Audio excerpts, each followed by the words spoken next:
Prize bond.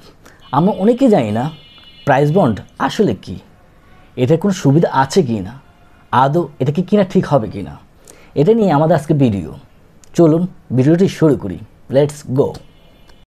Bangladesh prize bond হলো বাংলাদেশের সরকার কর্তৃক সঞ্চয়ের লক্ষ্যে প্রবর্তিত এক প্রকার কাগজের মুদ্রা পদ্ধতি। 1974 সালে বাংলাদেশে সর্বপ্রথম প্রাইজ বন্ড চালু করে।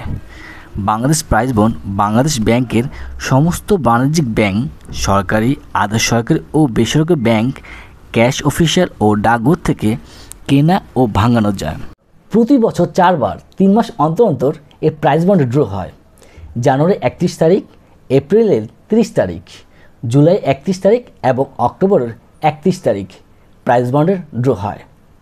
প্রাইজ বন্ড কেনার 2 মাস পর হওয়ার পরেই কেবলমাত্র এটি ভাগ্য পরীক্ষার আওতায় আসে। ভাগ্য পরীক্ষার 2 বছর পর্যন্ত প্রাইজ বন্ডের পুরস্কার অর্থ দাবি করতে হয়, অন্যথায় এই অর্থ তামাদি হয়ে সরকারি কোষাগারে ফেরত যায়।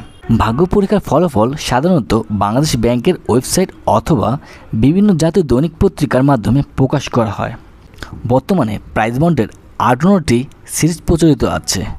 প্রতিটি সিরিজের জন্য 46টি পুরস্কার বিদ্যমান রয়েছে।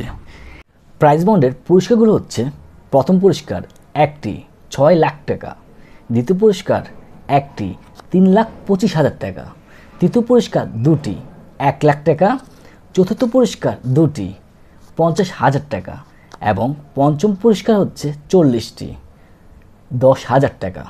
ভাগ্য পরীক্ষা জেতার পর মূল প্রাইজ বন্ড সহ সরকারি নির্ধারিত ফর্মে আবেদন করলে সর্বোচ্চ 2 মাসের মধ্যে বিজয়ীকে পে অর্ডারের মাধ্যমে অর্থ প্রদান দেওয়া হয়। প্রাইজ বন্ড অনেকটা হচ্ছে লটারির ন্যায়, কিন্তু এর সুবিধা হচ্ছে লটারি যেমন বছরে একবার হয় ড্র, কিন্তু প্রাইজ বন্ডের ড্র হয় বছরে 4 বার। এর আরেকটি সুবিধা হচ্ছে লটারি ড্র হওয়ার পর উক্ত লটারিতে জয়ী না হলে ওই লটারিটি বাতিল বলে গণ্য করা হয়। কিন্তু প্রাইজ বন্ডে বিজয়ী না হলেও ওই প্রাইজ বন্ড যে কোনো ব্যাংকে জমা দিয়ে আপনি এর মূল 100 টাকা সংগ্রহ করতে পারবেন।